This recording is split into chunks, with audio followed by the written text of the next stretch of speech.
right, friends. So we are back for a little bonus time with our good friend Karis. If you have not listened to my interview with her last week, you need to go check that out. We talk about suffering and her new book that just came out, and Suffering Redeemed. You need to check this book out. So go check out that episode and then come on back because we have a little bonus chat. I took some listener questions and then my own personal questions. And Karis and I are just going to chat about those today in a little bit more chill time frame. So thanks for joining us. So Karis, I sat down with some friends, one in particular I was just talking to today, and we were talking about physical suffering. And she also deals with just incredibly difficult chronic illnesses. And she was asking me, how do you balance, as a believer, being an advocate for yourself in the medical fields and going to doctors, taking care of yourself holistically, all the things, all the answers that might be out there in science, and balancing that search and that trying to take care of yourself responsibly and also trusting and just hoping in God. How do we balance that? And what does that even look like? I know, a super easy question. Answer that one. Well, first of all, I don't think there's one answer. I know. It is something that has been one of the hardest things for me, honestly, because everyone has a different opinion. So I think for me, something that I had to learn pretty early on is that God is the ultimate physician, the capital P, he's the healer. So obviously we need to be going to him first. And so, because there's so many different, when you're presented with something and different options, it is so, and when you're suffering, I will speak. I just personally am so desperate to get out of it that I'm just willing to try anything. I think there's been seasons where and people will offer you so many different things, try this. It worked with me. Try this. It worked for me. Try this. Go to this doctor, go to this doctor, go to this doctor. And, and so I, which is so wonderful because people just love us so much, and they want to see you better. And so, which is a loving way to do something, but it can be very, very confusing, and it can be very all consuming too. Cause you start thinking, well, what else? Should I try that? Or should I try this? And it can be expensive. And so, I several years ago, I would probably say this is 6 years into my chronic illnesses. I started getting quite, I was researching a lot, trying to figure out, what else can I do? Where else can I go? What other doctor, looking up. And at that point, God really convicted my heart, Karis, you're getting into this too much. And so I had to step back, and I started praying more specifically about everything, bringing it to the Lord first. And I went for a time period, for me personally, was several months where I felt like the Lord was saying, for this period of time, don't do any research, don't even ask any questions. Don't pursue anything. And then there was another period of time where I took a break from seeing doctors. It was wonderful, but I was really following what the Lord was doing. And there was a lot of times where he didn't say anything and except trust me more, And so I think first and foremost, it's we need to be bringing things to the Lord and listening.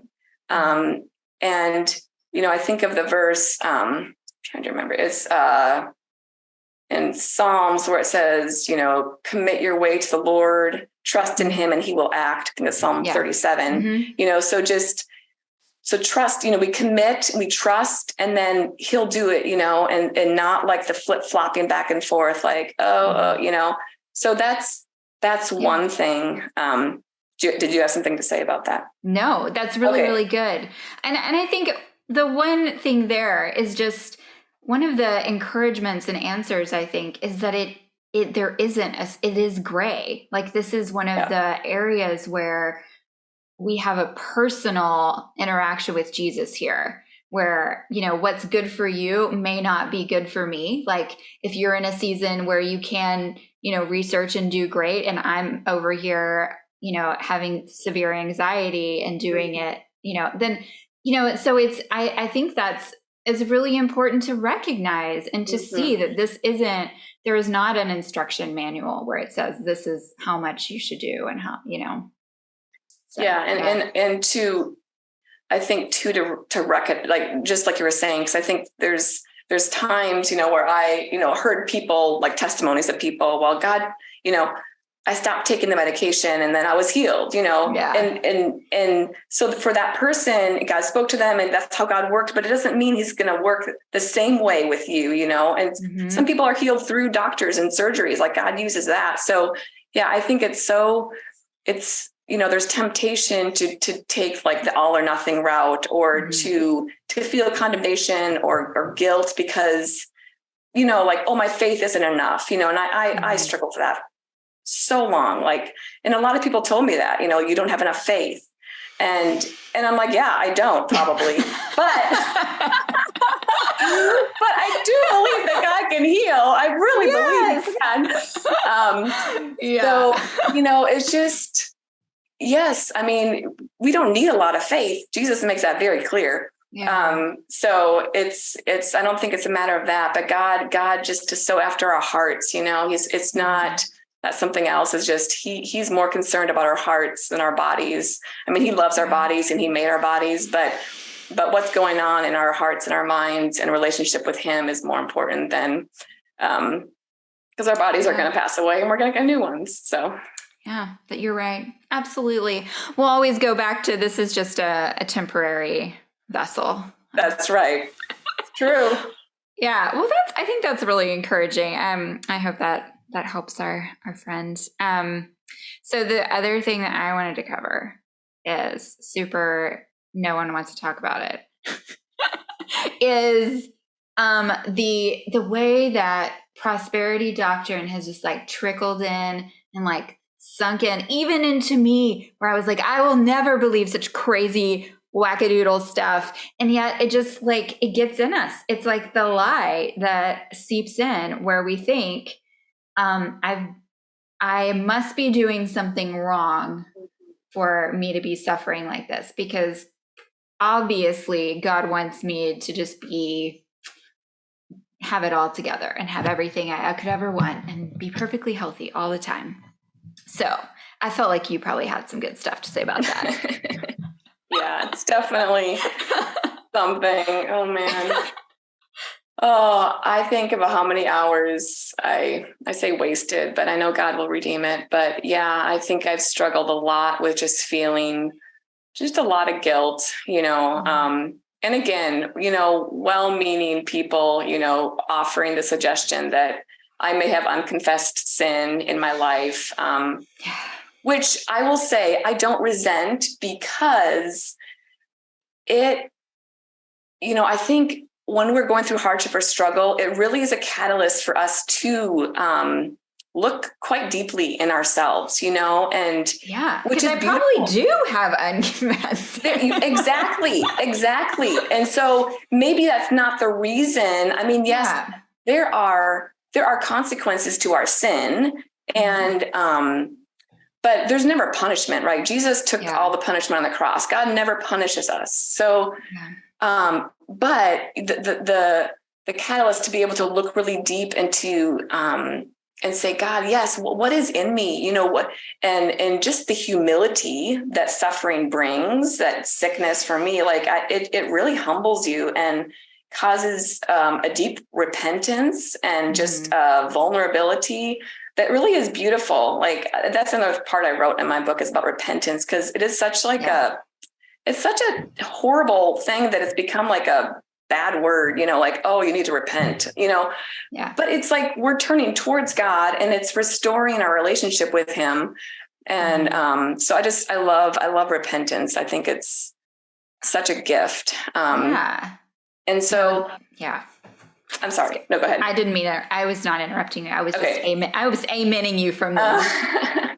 So I think it is a lie that, that good, we do good, we get good, we do bad, we get bad. I mean, ultimately the justice will be had by God. But I mean, just look at the Bible characters. I often look, it's so funny because most of the Bible characters who had, who were like God's favorite people, I mean, I don't know, God doesn't probably have favorite people, but who he used the most, or who seemed to be, they had really horrible lives. Like David, he had a horrible life, but God loved him. He was a man after God's own heart. And, Moses, Jeremiah, Paul, really all the disciples. So if we look at the Bible, it completely contradicts all of that other, whatever fluff that says, whatever, that you're doing something wrong, if you're suffering or if something bad happened to you. So I think there's a lot of, truth biblically that we need to stand on, instead of like the circumstantial and the world's, truth, but whatever whatever they call as truth is not really truth. So that's, I just kind of to tie onto that.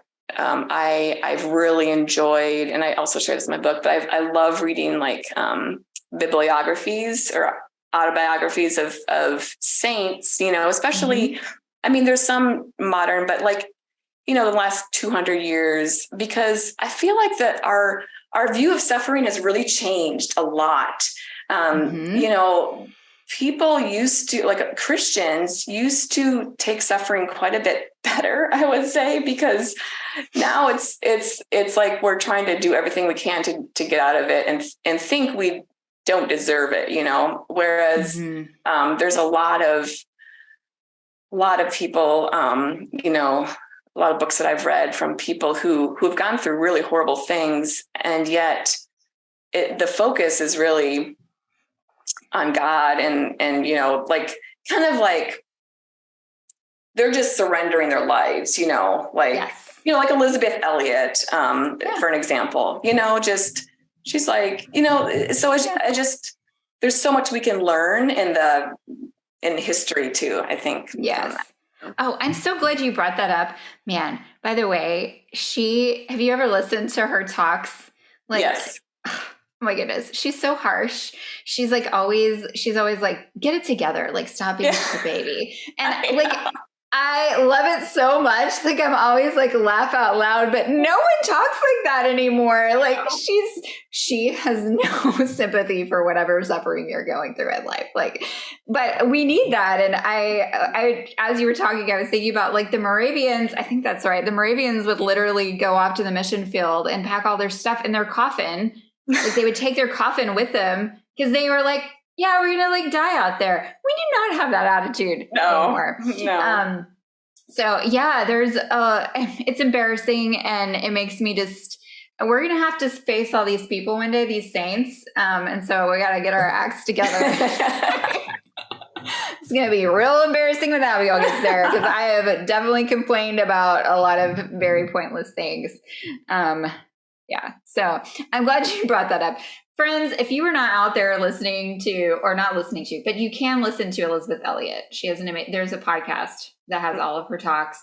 I should link that as well. I'm going to have tons of links this episode, but definitely go listen to some Elisabeth Elliot and get your bottom whacked a few times, because she definitely comes after all of us. And thank you again, Karis, for just sharing just your insights and wisdom and biblical truth. We really, really appreciate it. It's been a real blessing for me, and I'm glad we got to chat again, even over Zoom. So thanks again. Yeah, it's been great. All right. Bye. Bye.